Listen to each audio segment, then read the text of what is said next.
coming or going on a business trip, you've got no time to waste. And nobody knows that better than Hertz. Whether it's picking up or dropping off your Ford or other fine car, nobody has more to do it faster. Go, OJ, go! Getting you out with super speed. Hertz, the superstar in rent-a-car.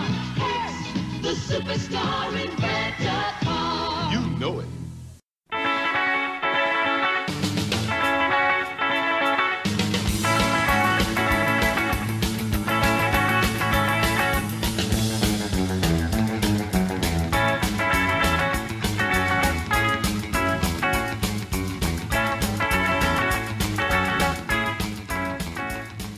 Hey, Joe. Hey, Jacques. What do old people smell like? What? It depends.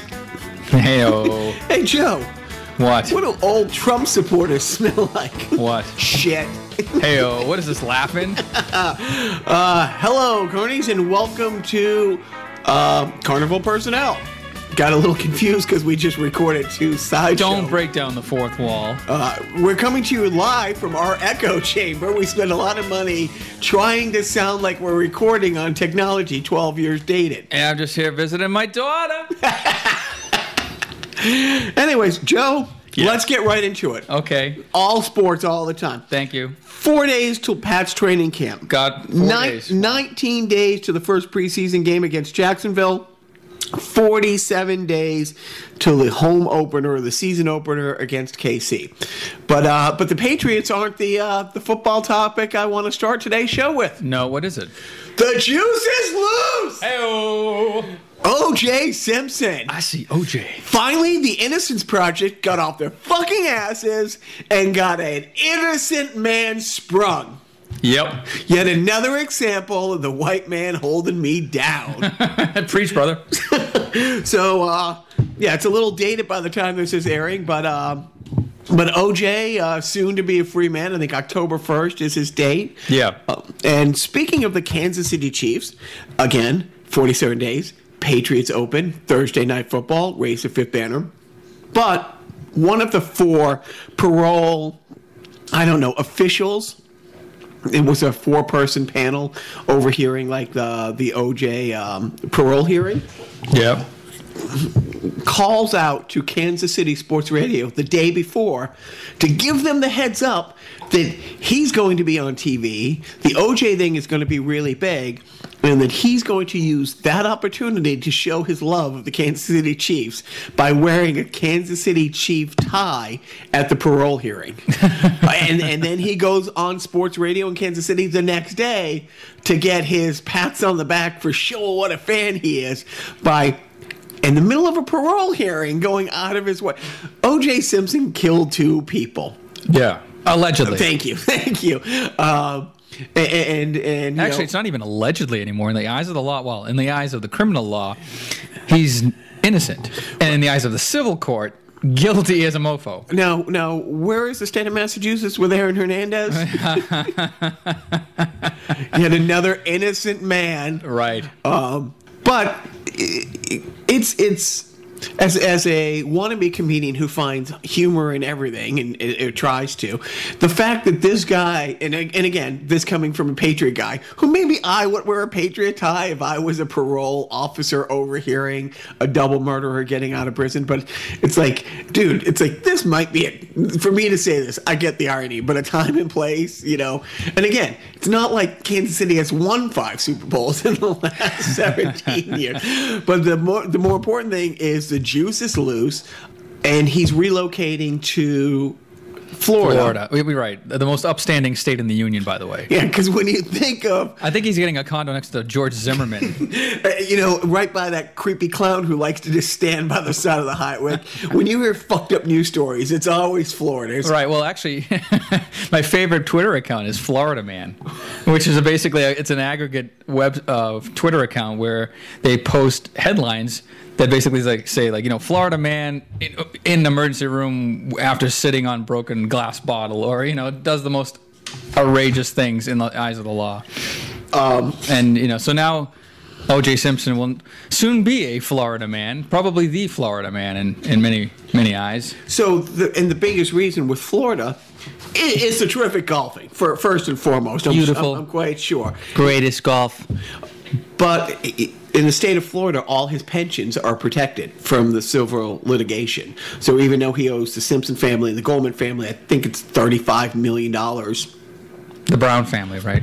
Right. Yeah. The Brown family and the Simpson, Nicole's family and stuff. Well, like she's Nicole Brown. Oh, Nicole Brown, Yeah. right. Thank you. She, not anymore. Anyways, he's accrued something like $600,000 from the NFL players' pension since being in prison.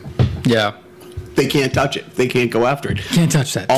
Also his Screen Actor Guild stuff, which it makes me feel guilty watching all of those Naked Gun movies now. well, it's sad. It's management brought this up. You think of all the writers and producers and the other actors, especially the smaller actors who had bit roles on like The Cosby Show, who they've pulled it all out of syndication. Yeah. Like that's those people's meal ticket. I know. And because of Bill Cosby being a fabulous comedian and a fucking horrible human being. Alleged.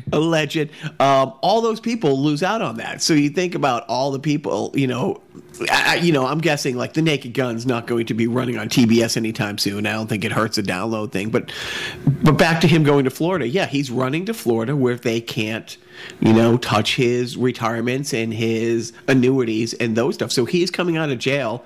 I don't know the money he had going in, but I know it's accrued a pretty good, amount of money that I think you can live comfortably on, $600,000, coming out of jail. Plus, he's still going to get that NFL pension the rest of his life. So Life is fair is what you're saying. no, I'm saying life is fair. In the same thing where Aaron Hernandez met his demise in prison and technically in the eyes of the state of Massachusetts died an innocent man.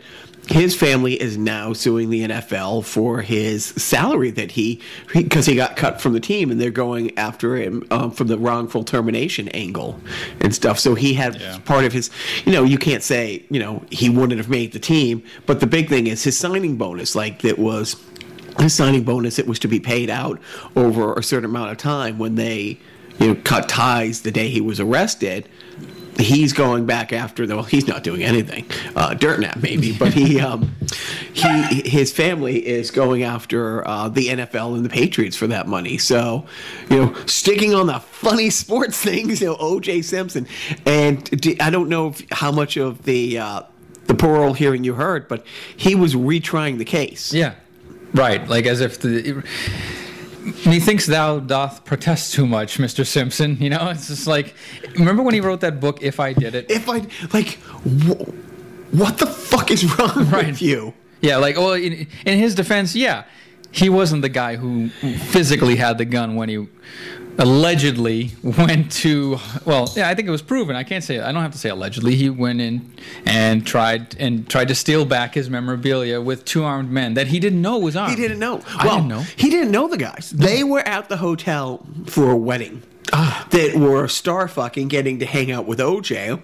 And OJ convinced these guys, it's like, hey, this guy is crossing me on this stuff. I want to go get back my stuff. And here are people who just, If only he had just said, you guys definitely don't have guns, right? Right, exactly. And he did. He tried to play that card. It's like, I would never pull a gun on somebody. I would never hurt anybody. Except those two people I decapitated with my bare hands and a butter knife. Yeah. Well, he didn't, though. No, but now he can get back to solving the real. I hopefully wouldn't it be great and awful if how they have the Mike Tyson Mysteries cartoon series on Adult Swim? Yes. Wouldn't it be great if OJ joins the team of the Mike Tyson Mysteries to find the real killers? Would that be in bad taste? Yes. No. Okay. Speaking of bad taste, yes or no? Does he appear on one of the Kardashian shows in the next 2 years? No, probably not. This is a guy that they refer to as Uncle OJ. Right. Well, yeah, go ahead. That's it. I mean, they were incredibly close before the trial, before, Kardashian, represented him as part of the dream team. That family will do absolutely anything to get to get any more attention. Do they distance themselves or do they have him on? Maybe they side reference him. Like they show maybe the Kardashians' reaction to OJ Simpson's release, not necessarily having him on, but maybe they speak of it and they kind of piggyback onto the story to bolster their ratings. You know, so it's like they're having him on without having him on. Has Kato Kalin like popped his head out of the guest house lately? Has anybody like put a mic in front of him to see where he feels about all this? I don't know. I think if you search for him in IMDb, you wouldn't find him. Like I think he's been deleted from the internet. But you think about this whole thing, it is absolutely still the craziest thing about this is how huge OJ was when all this happened. Like, right. How iconic he was. And beloved. Absolutely. I mean, his airport hearse commercials, like the Naked Gun stuff. I mean, here was an absolute world-class, arguably one of the best running backs in the history of football. On the shittiest team in the history of football. I mean, he was a star, you know, like no other in his USC days. So since college, he was on the national stage. That's like 66 he started, you know, with USC. So he was on the nation's radar for 30 plus years. A beloved sports figure, a hero. And then he, you know, becomes an actor, and it's all campy, over the top, funny. But it's all funny. Well, he did like the Towering Inferno and some serious stuff. Right. But the Leslie Nielsen stuff, all the Naked Gun stuff, like you said, I mean, it was hilarious. And he had a really great sense of humor about himself while still being one of the leading NFL commentaries, you know, on the sideline. I mean, when it happened, it just seemed so unrealistic. I mean, it's finding out like LeBron James went on a killing streak now or something like that. You heard it here first, by the way. Remember that guy that Laura Bush killed? Yeah. Do you remember that? Yeah, Like, okay, go. right. Well, so I was talking about this with a couple friends, and somebody reminded me, ESPN, one of the great 30s for 30s they did, is everybody remembers where they were. It's for somebody in my age and your age. Yeah. Where were you when the cart? I think I know where you were. I think you were at. No, I was at my house. You were at your house. Okay. Because I remember because I got the phone call from my friend Jim. Jim. Our friend Jim. Jim's on the podcast. Yeah, Jim called me. He's like, "Are you?" It's funny because he was watching sports, right? And I was not watching sports at the time. He was watching there was like a basketball Houston game. Rockets. Yeah. It was the NBA Finals, right? My band was playing a party at our friend Kim's house, your friend Kim's house, and there was now all of a sudden 45, 50 people stopping what they're doing in the middle of a party, and just for hours, just absolutely mesmerized, you know, by these events unfolding, you know, because of the time difference. Yeah. It was, you know, late night. It was like 9, 10 o'clock at night here, Eastern time, while this was going Eastern time.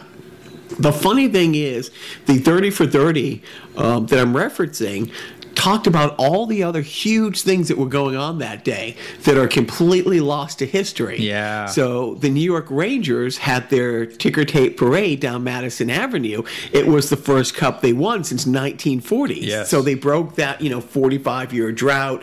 It was a 7-game series. It was considered, like at the time, one of the greatest Stanley Cup finals. Who did they beat? I want to say they beat Vancouver. I think it was Vancouver. Was it Vancouver? Wow. But this huge, Marc Messier, like the toast of the town, guaranteeing his like the calling the shot thing, like him calling the comeback against New Jersey in the conference finals. It was epic. It was epic. Like you said, Jim was home watching, the Houston Rockets. It was like Game 5 of the NBA Finals, and then on top of that, it was Arnold Palmer's last round at the U.S. Masters. It was his last day as a professional golfer, like considered the greatest golfer of all time, on his last go-around with the Masters. All forgotten. And those are just like, NBA, and it's like those are major things. Like the NBA Finals happens every year, but the Rangers win the Cup in the big ticker tape parade in New York, of all the iconic places. Yep. Arnold Palmer's career, nobody ever talks about it. It's like the big mistake that Farrah Fawcett made. Farrah Fawcett fucked up and died the same day Michael Jackson That's did. right. Yes. Timing is everything. So if she dies on like a slower news day or any other day that the king of pop doesn't die, she's the one that, is beloved and gets all the tributes and maybe a couple specials on the Us and People and all that stuff. But she had like 9, 10 o'clock in the morning, she's like, the word goes out, she passed away. A couple hours later, Michael Jackson, and it's like, no one, Yeah. So and the thing is, Farrah who? no one remembered, including me, and I'm like, wait a minute, who was it who died the same? I knew somebody else died, like famous the same. And when I started Googling, it's like, who died the same day? And like Google search came up that Michael Jackson died, and it's like, boom, it was Farrah Fawcett. Wow. So yeah, so that's an interesting documentary. But yes, the wrong has been righted. OJ Simpson set to be a free man, and some ass clown on the parole board in Nevada wearing his Kansas City Chief tie. So Great country we live in. it really is. So moving on to more fun things, Joe, you and I have been going back and forth. Is Al Franken running for president? I say no. And I say today was the first time I remember him doing one of the Sunday morning shows. But more important than is he running for president, is he? Why don't you talk a little bit about Boiling the Frog? Yeah, Boiling the Frog is this web series that Al Franken is doing on Funny or Die, where he's, I think, essentially trying to get...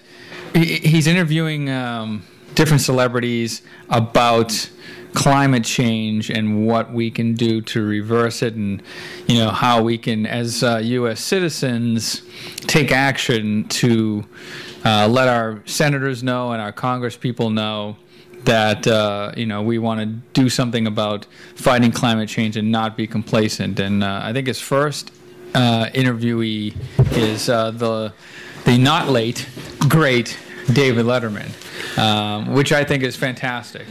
It's fun because he keeps hammering home the same stats, and soon we're going to have on a climate scientist, a tenured professor at the University of Maryland, and also a contributor to Physics Today. Physics Today, a bi-weekly show for the serious physicist. But our friend Ross is going to, come on the show soon.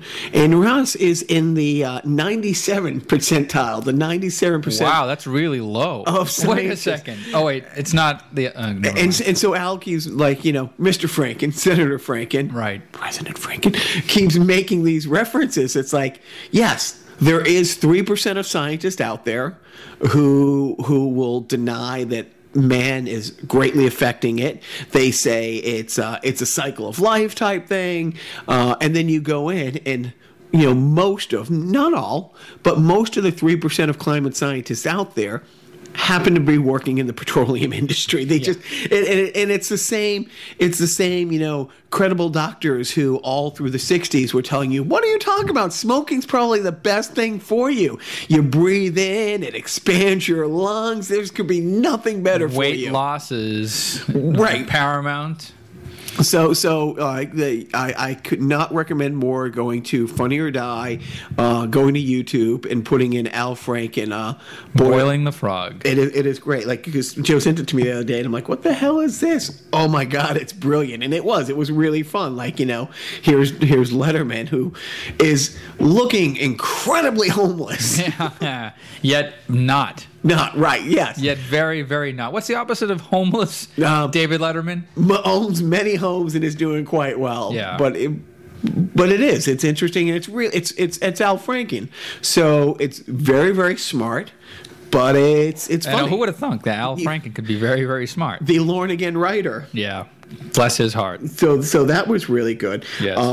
But we. But what can we do? What can we, like Al Franken says, what can we do to combat climate change? I mean, I'm just one man. You are just one. I think. You're one incredibly sexy man, but one man Please, nonetheless. You go on. Please. Yes, What can you do?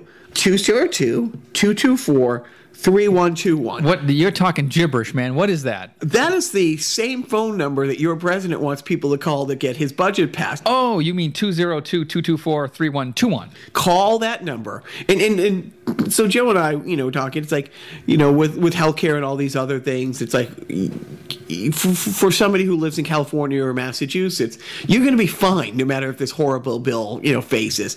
So it's hard to keep wanting to fight this fight for people in Kentucky who go out of their way to fuck themselves over. But like we said, if you put that number in your phone and, when you drive to work and at a red light, hit speed dial and just make one quick, you say, this is where I live. They will connect you to your senator. They will connect you to your congresspeople. And you say, this is who I am. Climate change is important. Please keep fighting for this. Click. It will not take a minute out of your life. But Al Franken was saying, and it was great to hear somebody like him who says, we go through each and every one of these calls. We actually listen. We keep track of who's calling in. What does he know about politics? He's a comedian. He's a personality on television. He does not know these things. He's not credible. That was my Donald Trump impersonation, by the way. Thank you. Hold for applause. Go ahead. And there's the applause.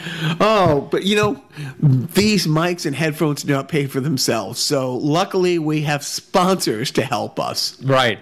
And not just any sponsor, but defunct sponsors. So enjoy our defunct sponsor of the week. You are the player, and the arcade is the arena.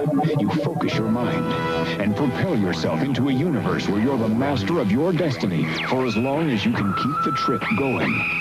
This is the arcade experience. We're ColecoVision. We bring the arcade experience home with games like Donkey Kong with multiple screens, arcade controls, and arcade graphics that let you have the arcade experience at home because your vision is our vision. ColecoVision. Wow, Joe, I cannot believe the marketing that you do to get these sponsors to come on board to help out with this. Yeah, you have to sell out a little bit in this business in order to make it, and I'm not afraid to do that. And so, seriously, our whole marketing branding team who keeps finding these sponsors to come on board, we are very lucky to have them, which now brings us to the segment, what am I calling it? This week... does everything have the word "weak" in it? No, that's true. Really, Okay. Can we just mix it up a bit? How about this moment in class? All right. As long as we're keeping the word "this" in it. Okay. I love just deconstructing everything on the air. I'm literally going to kill you. Oh no! Say goodbye to Joe, America. I will not be missed. And our friends in France. But seriously, the word comes out about John McCain. And I'm not going to bemoan that, he's dealing with his things. You have to say you wish him the best. Right. For karma's sake. I like senators who don't get brain cancer. And Joe brings up an excellent point. You see, Barack Obama, who ran against him in 2000, you can't really say they were palsy-walsy. Right. 2008. 2008, it was right. Thank you. It was the 2008 with him. And... They did not have a close working relationship, but as soon as the word came out that, hey, John McCain wasn't just having this blood clot removed, that it turned out to be something more serious, the tweet from Barack Obama was nothing but class and dignity, saying he is one of the bravest people I know, he's a great American, cancer doesn't know what it's up against. Give him hell. It was just truly, and instantly you had some a-holes saying, oh, that's just pandering, and oh, he's just, at the same time, what's that dude's name? Sarah Huckabee was asked if the president... Sarah Huckabee is not a dude. I just want to state clearly that I do not condone you calling Sarah Huckabee Sanders a dude. Could she kick the shit out of you? Yeah. Okay. Could she kick the shit out of you and me at the same time? I don't know. What's her ground game like? What's her grappling like? So she... okay, I'll say she to be politically correct. But she's asked at the briefing... Does the president regret his John McCain isn't a war hero comment? And she point blank says, well, I don't know if he regrets his statement, but we know he wishes him well. It's like, you cannot compare. So here it is, somebody in his own party the president spokesperson can't even come out and say, yeah, those weren't the best statements, and John's a great guy, and belabor the point, or come close to saying what Obama came out with, who just it can't be like Obama. Can't be like Obama. No matter how much class and dignity Obama shows. Maybe that's his whole motif, is what's Obama doing, and then immediately doing the opposite of it. So if Obama comes out and says, you know what, let's get away with net neutrality, and let's make sure that we get this Paul Ryan health care in. Yeah, you know what? That's actually not a bad idea. Mr. President Obama, if you are, of course, listening to this podcast in your free time, why don't you just take the opposite effect? Why don't you do a little... a little reverse psychology on President Trump and say, come out not against climate change, for climate change. Yeah, and then maybe, just to do the opposite. Just to do the opposite. Get where I'm going with this mumbling routine. So I'm not going to bring up this week in irony, but it is ironic that when the Affordable Care Act, known as the ACA, then bastardized as Obamacare to make it sound bad, was making its way through the House and the Senate, Senator Ted Kennedy, Massachusetts, gets sick, and he was a huge pushing single payer, pushing it to go as far in the people's favor as possible. He gets sick, and when he was replaced in the Senate by Republican Scott Brown, the Democrats lost its filibuster, keeping it from being filibustered. They had the 60 votes that they needed. And now it's, I do not want to say poetic justice or karma, but it's ironically interesting, not funny. How much ironic? Isn't it ironic? It's like rain on a Sunday, on a wedding day. It's a free ride when you've already paid. It's the good advice. No, I go high and you go low. It's the good advice that you just didn't take. And who would have thought? Now you're singing like Eddie Vedder. I wish. I wouldn't be stuck in this echo chamber with you, a dumbass. Does this panic room have an exit, by the way? So, but the fact that they're having trouble repealing it because they don't have the votes, and not that McCain is for this repeal without replace. I mean, he's kind of common sense when it comes to that. But with Mitch McConnell trying to bribe his way through the few holdouts, there's more of a chance that it passes if McCain's there. So I don't know. It's but now moving on, by the way, we're moving into a this week in. We're not. We are not. We're not. Knock knock. Who's there? Go fuck yourself. Last week in hip. Go ahead. This week in hypocrisy, but shocking. Oh wait, time out.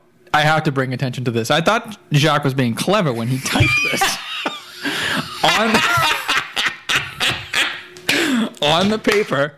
It says, "This week in hypo crazy," like hip-hop crazy. I thought he was being a. I was. Okay. All right. Good. All right. Well, but in the world of hypocrisy, usually we're talking about the GOP. Yeah. The Christian Taliban. This week in hypocrisy, Julian Assange, who has been working with the people at Showtime doing a documentary on him. Yeah. And it wasn't pro Julian Assange. Assange, thank you. And it wasn't anti-Julian Assange. But as they started to unravel it a bit, he was getting uncomfortable about being called out on some of the hypocrisies. Yeah. He was a darling when he was exposing all of these companies' things and this, but it turns out he was really cherry picking which companies he went after, which political people he went after. This past election cycle, it was obvious. It's like he worked with the Russians to dump Hillary over the DNC emails and stuff like that. And so as the show started to kind of really get into it, and we're talking months and months of working alongside with him, And the producers started to see certain patterns emerging. And again, not saying he's a great guy or bad guy, but this is the full picture of him. He gets very uncomfortable and sends them cease and desist letters to stop the production of their documentary because he doesn't like some of the things that they're saying about him. But didn't he sign something ahead of time? Well, that's the thing. He wants out of like the whole thing.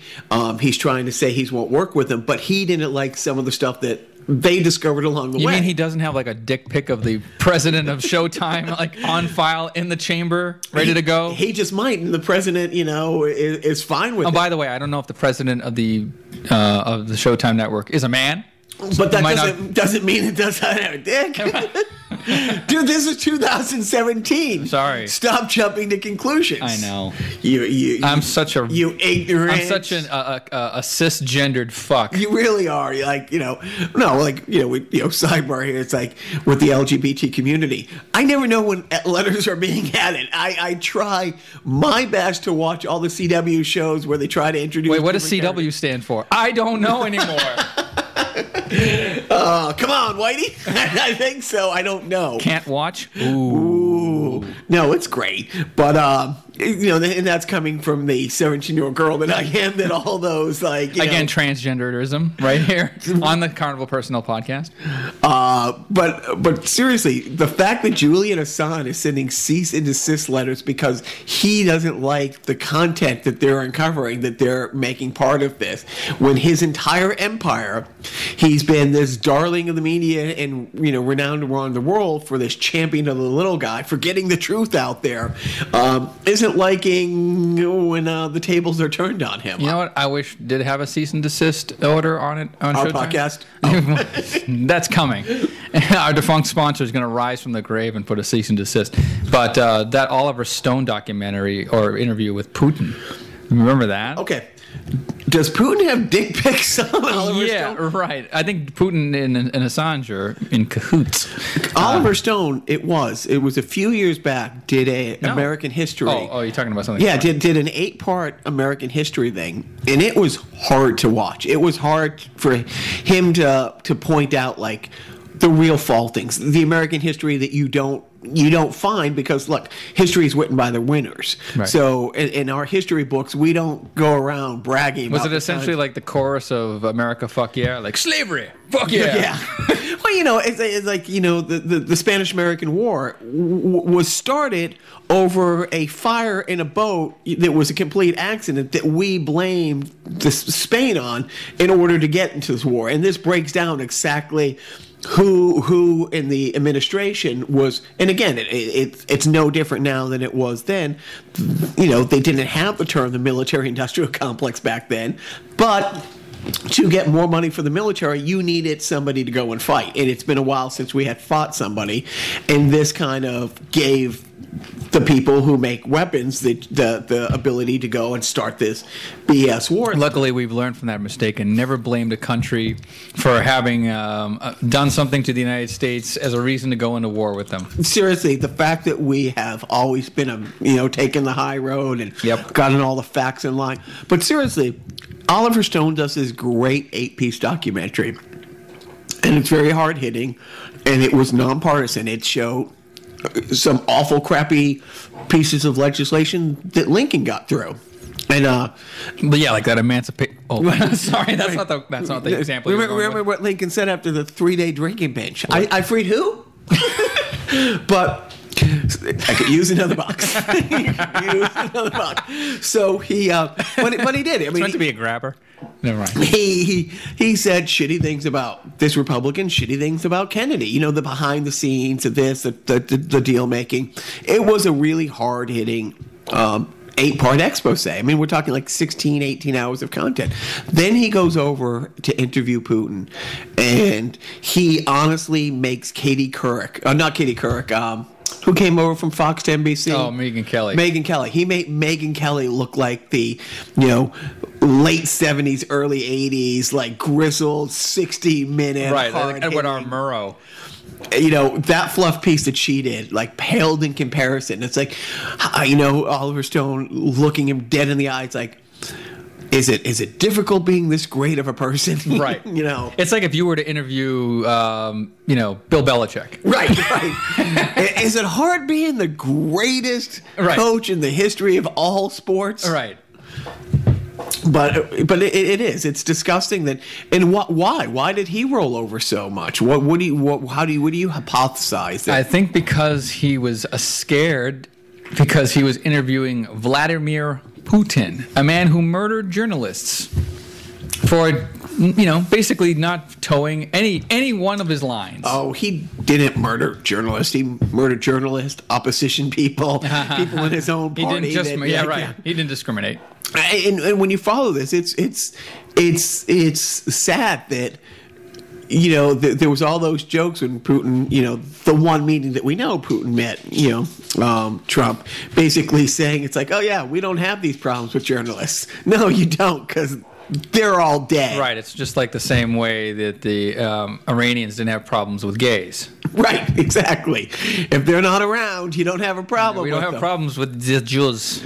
That was my German accent. I'm sorry. I apologize to all Germans, Jews, and people.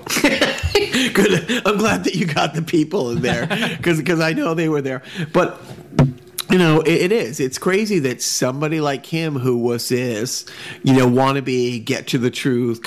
Well, same thing with like Julian Assange.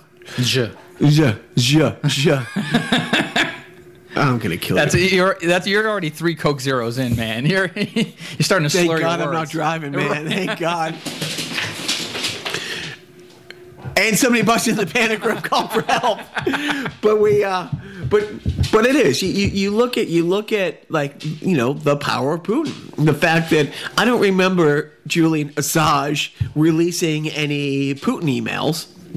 I don't remember him releasing any emails for people who So I don't think he even has Vladimir Putin's email address. That's how. I mean, people forget. I mean, please, everybody who's over like 35, go back and think about everything that you thought about the KGB. Growing up and that the KGB was the boogeyman, that the KGB was really the people running Russia. Yeah, watch Spies Like Us again. Thank you. You can't get any closer to reality than Spies Like Us. That wasn't a documentary?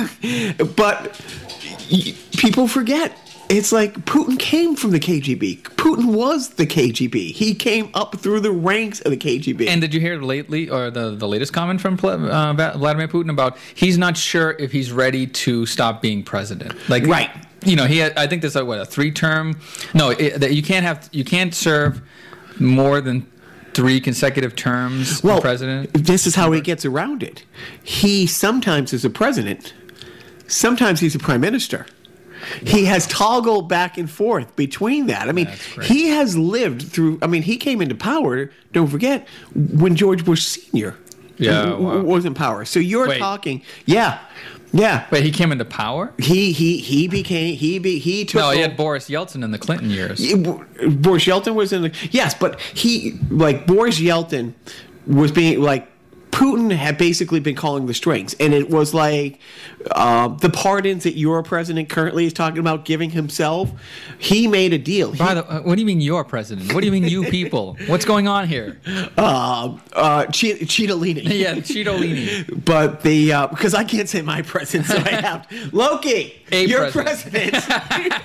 my dog's I'll never forgive you, Loki. By the way, you son of a bitch. He's looking at us like he doesn't know what we're fucking talking about. Cut the shit, Loki. Seriously. Loki's a dog. Sorry, I just want to let the podcast know. Loki's a dog. Not the real Loki. No, and when we say he's a dog, we don't mean, he's this guy who voted for Trump, like you, Jim. We mean he's an actual 4-legged, But seriously, while Yeltsin was in power, he made a deal with Putin because he was extorting huge sums of money and the KGB, and Putin knew it. So Putin was calling the shots several years before he technically took over, and he gave Boris Yeltsin the full pardon in exchange for going away. And I'm going to now be president. Oh, wait, no, it's been 2 years or 2 terms. Yep. I'm now the prime minister. Right, but that's funny because there's no term limit. It's just that like he can't be more than 2 consecutive terms. Right. We just didn't know a term was 50 years. Yeah, right. Well, I think in 2012 I read that they extended the term for president in Russia from 4 years to 6 years. So now you can serve 12 years straight. But then you can. I don't think there's anything stopping him from, becoming prime minister. And then going back to being president for another 12 years. Right. So president for life. Yay! But seriously, he was the second guy in command in the shadow, but he was really running things. He was taking meetings with George Bush Sr. and stuff like that. So you're talking, it's been a long time since he's been running that country with about 20 oligarchs. And he's just getting started, baby.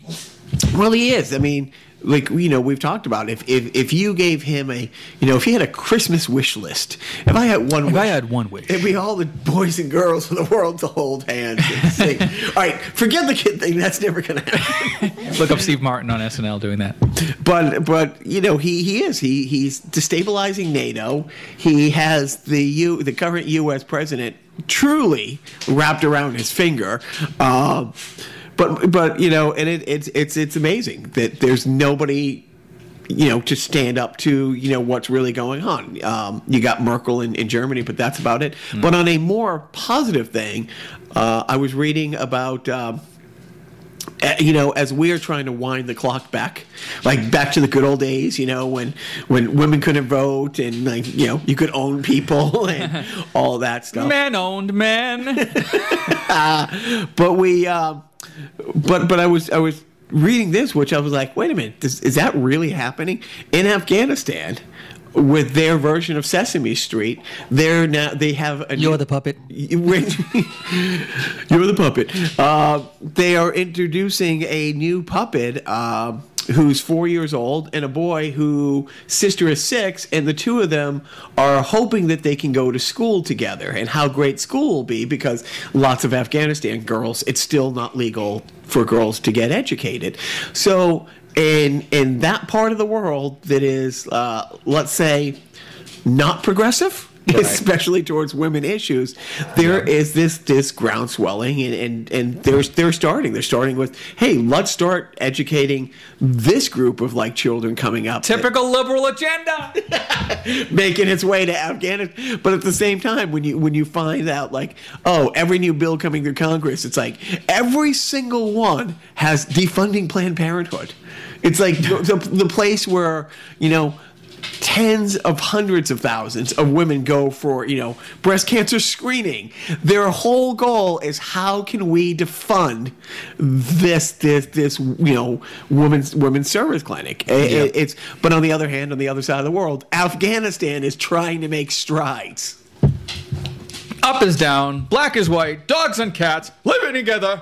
Mass hysteria. Wait, is that Mr. Sanders? Did Senator Sanders walk in? It sounded like Senator Sanders is making an appearance on our podcast. No, that is not true. That was my Bill Murray impersonation. It was a shitty Bill Murray impersonation. One hell of a Bernie Sanders impersonation. But I think that brings us to This Week in Netflix. Week being W-E-A-K. What do you have from Netflix, Redbox, or other? What are you watching this week besides The Get a Life? Well, I'm watching one thing that I'm kind of halfway through. Castlevania, the series. This is nobody listening to this podcast is going to give 2 shits about it. I mean, if you hate my video game reviews of the week, you're going to really hate my pick. Castlevania was a video game series from the Nintendo era and is still going on today, but Netflix has a new series called Castlevania, which takes place in the world of Castlevania 3 for the Nintendo Entertainment System. Anyways, long story short, too late. It's a vampire killer animated series. It's kind of like done in the style of anime.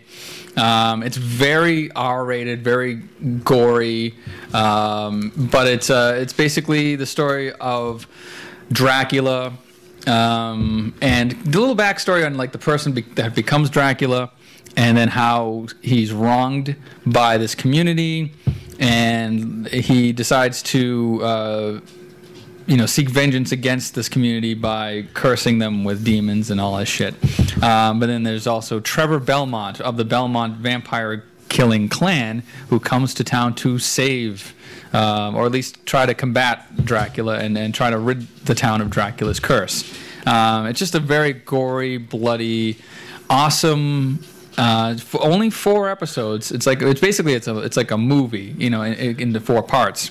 Like they're like 20-something minute episodes each, but they're going to do 8 more episodes of this series, and I don't know. I'm digging it. It's it's the first time Castlevania, the video game, has had a television series of any sort, and this animated foray is pretty cool, and it's easy to take in small doses.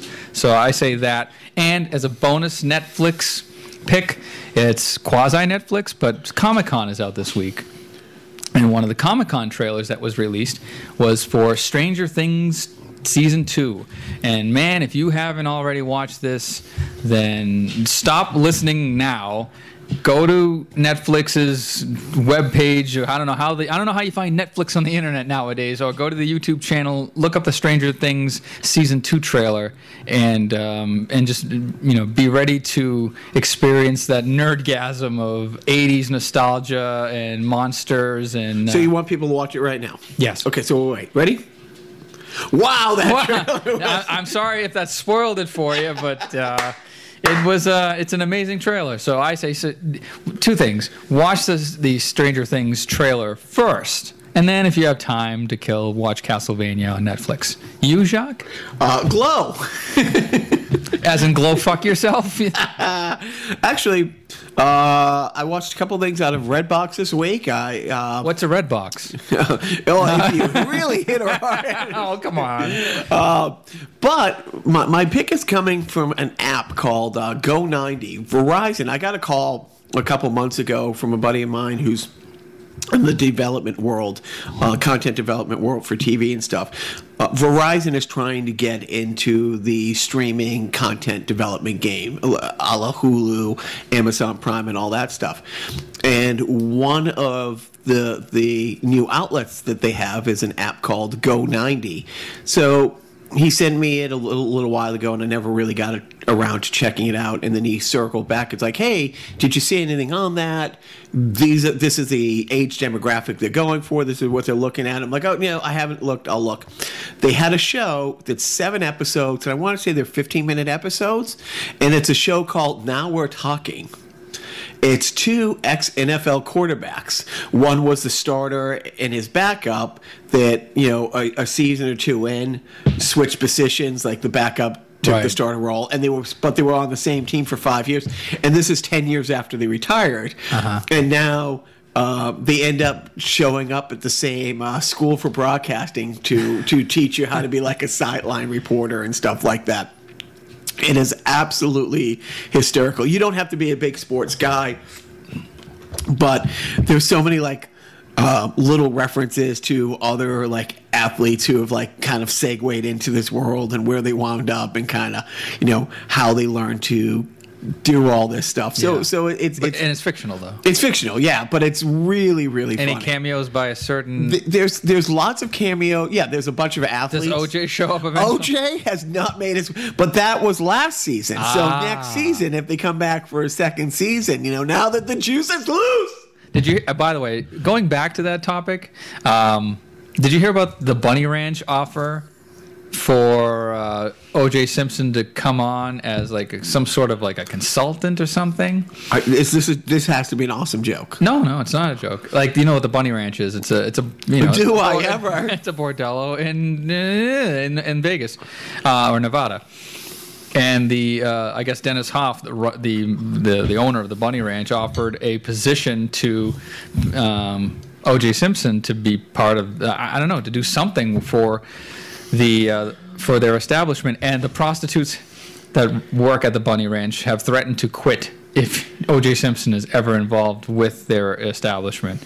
And I thought, wow, Now we're really living in the upside down when prostitutes have higher standards than the American public. Well, that's the funny thing. But yes, my pick for this week's Netflix thing is called Now We're Talking the Ghost. And the thing is, I didn't download the app. I didn't know I was looking for something on demand for the little dream squashers, otherwise known as my children. And I saw that the Go 90 channel is on the cable carrier, so I watched it and I recommended that. So Go 90 is not elder porn. It is not yet, but I'm quite sure if you go to your favorite, X videos, YouPorn site, you can probably find free plug. like, and that's the thing. I don't want to.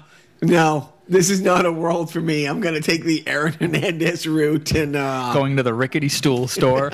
But that was it for me. Oh, so we don't have time for a random video game review of the week. Oh, we got plenty of time. We're just not at your.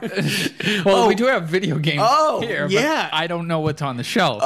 So let me do a quick review. We're not in Joe's. We're not in Joe's hall. I tell you what. I can do the video game review. Oh, yes. Yeah. So we're at my place, and there's not a large collection. I can't see what they are, but I think there's like 10 PS4 games over there. Go ahead, go pick one of them. Oh, I never got to do this before. Now I'm in the upside down. Hold on, guys. Now Joe gets to figure out what it's like to be the dude. The store won't open. So he's going. He's doing a weird. Is that the Macarena? I cannot tell. No, he's doing the Batman Watusi dance. I forget what episode that was on, and he is bringing over. I'm so nervous, guys. Just fucking 10 videos over there. Okay, from the space that he picked. Okay, so that came from the top. It better not be Resident Evil 5. It's Resident Evil 5.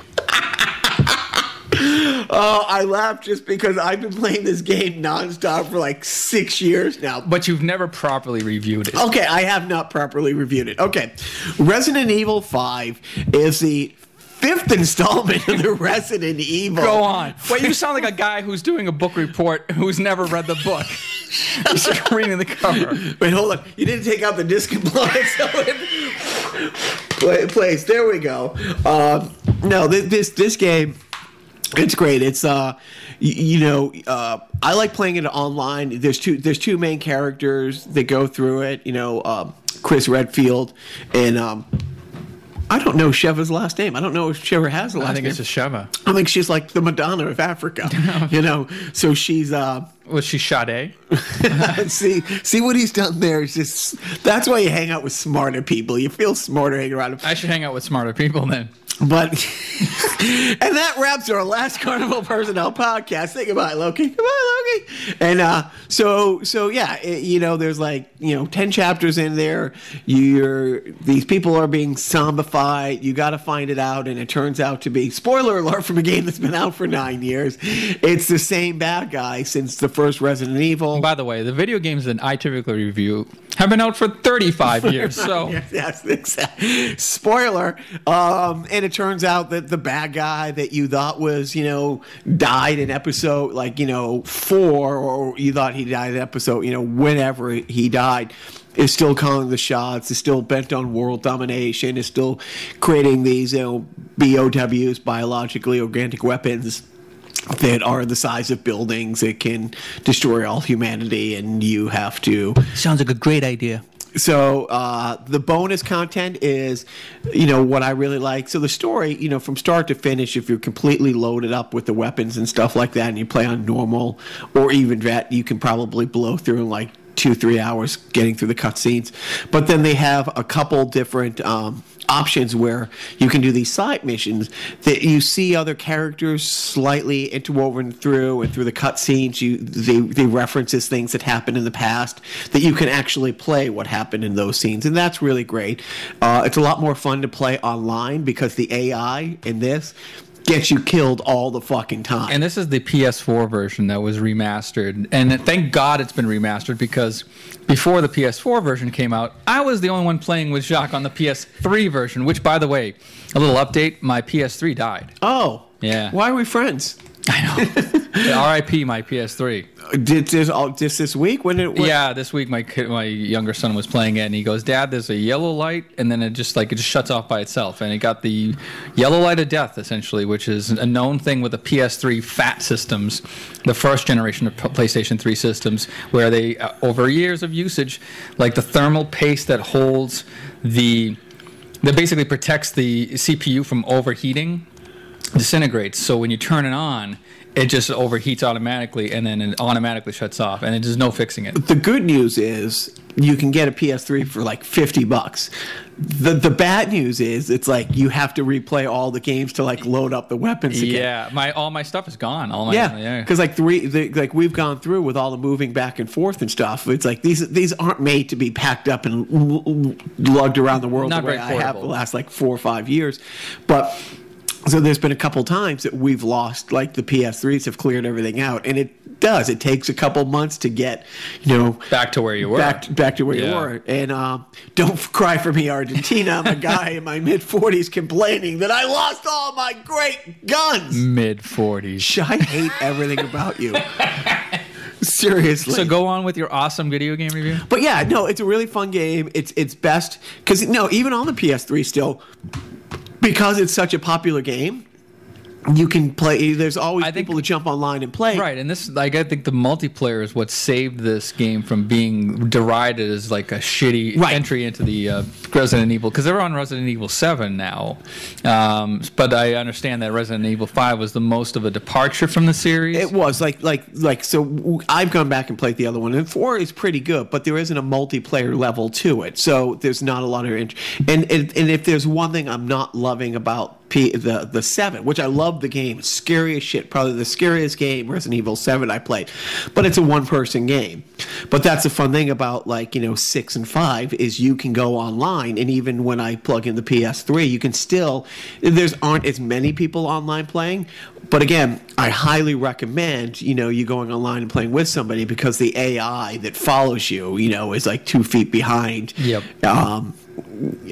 But yeah, Resident Evil 5 is probably the game that has ruined my child's childhood the most, because I spend more time playing this than what's that? Parenting. Well, parenting. Right. Well, maybe, or you could look at it from a different perspective, and maybe it's saved his childhood. The alternate universe of his childhood, where you're actually interacting with him more, maybe scarier than what's actually happening. No, it's awful, because one day the little guy, it was about 2 years ago, so he's 5 and he wants to play.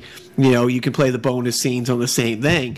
And rated M for mature, by the way. Yeah, exactly. Well, you were literally shooting hundreds of zombies in the head just before they rip you to shreds. If you're good. I mean, the cutscenes when you die are pretty brutal. I tend to go for the nut shots. I'm a little sadistic that way. But one of the you can pick up a grenade launcher, and it has different grenades where you can hit somebody with nitro and freeze them, and then kick them, and they shatter into a trillion pieces. That's the T-1000 move. That's exactly what that is. And he's playing, and he was such a noob. And I'm like, are you even trying? And I'm like, he's 5. He's probably trying his hardest. And I'm thinking, when I was 5, had my dad been around, what game would he be playing with me other than, hiding a bunkers, hide and no seek is what he was really good at that game. Hiding his foot in your ass. See, I would hide, and he would move to Buffalo. So go listen to episode 4, Daddy Issues, for more. That would be wrapping this up. God. Do we want to plug Sideshow this week? Yeah, Sideshow this week is with your friend, our friend. That's right, because I have friends that are new now because of the podcast. Our friend Tracy, who is what a clown. I mean, this complete clown. She's literally a clown, party clown. So we have a professional party clown coming on to break down the whole world of clowning. to all 4 of our listeners. I think we're up to 4 now. Yeah. Thank you so much for listening. Thank you for the feedback. We do get some great feedback. Oh, I left this off. So for a good, let's say, ever, I play with the same hockey group at Friday nights, known as F&H. The guy who runs it, Paul Aguirre, 89 years old, still on the ice 3 to 4 times a week. He is a god, truly, truly a god. The funniest guy I know.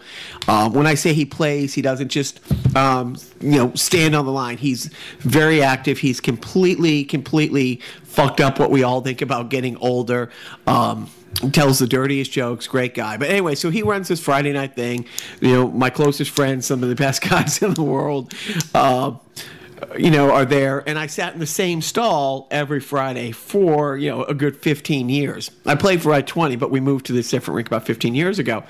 And one of our buddies, shout out to All-Star Tommy, my favorite, Yale hockey alum, decided to bring a Bluetooth speaker to F&H last week and stream the podcast for the locker room, which he didn't tell me he was going to do that. And, Biff and John and our normal friends who listen, and thank you guys, didn't tell me about it. Like, one of the other guys on the team, I get up in the morning, was like, hey, it was great to have you in the locker room again last night. And I'm like, the fuck is he talking about? And then I got 2 or 3 other text messages from different people before somebody goes, oh, Tommy brought and streamed Carnival personnel in the locker room. So wait, are you saying that Carnival personnel is literally locker room talk? It is literally locker room talk. So I grabbed her by the pussy because... So now... Hickory dickory dock. Jack and Joe went up the hill. King Kong balls? I said ping pong balls. Roll them over in you anyway. So don't. We should just do a whole side show on punchlines. But so it was great. So seriously, the friends out there who periodically put our podcast on their Facebook page or tweet out that we have new episodes, it is absolutely great. We thank you. Please keep doing that. This is our get rich slow scheme. It's working out just like we thought. Yes. Between you and the defunct sponsors, it's really making all this worthwhile. But by the way, my buddy who gave me the heads up had a hat trick on Friday night. But I guess he wasn't really shooting against the goalie. He was shooting against Biff. Oh, we just lost one of our 3 listeners. You're going to hear it. Should I say Biff, or should I say our future New England Whaler correspondent when we get to This Week in WHA Hockey Talk in September? Guys, tickling your ass with a feather with that one. So thank you for listening. Tune in to Sideshow on Thursday. And please do not forget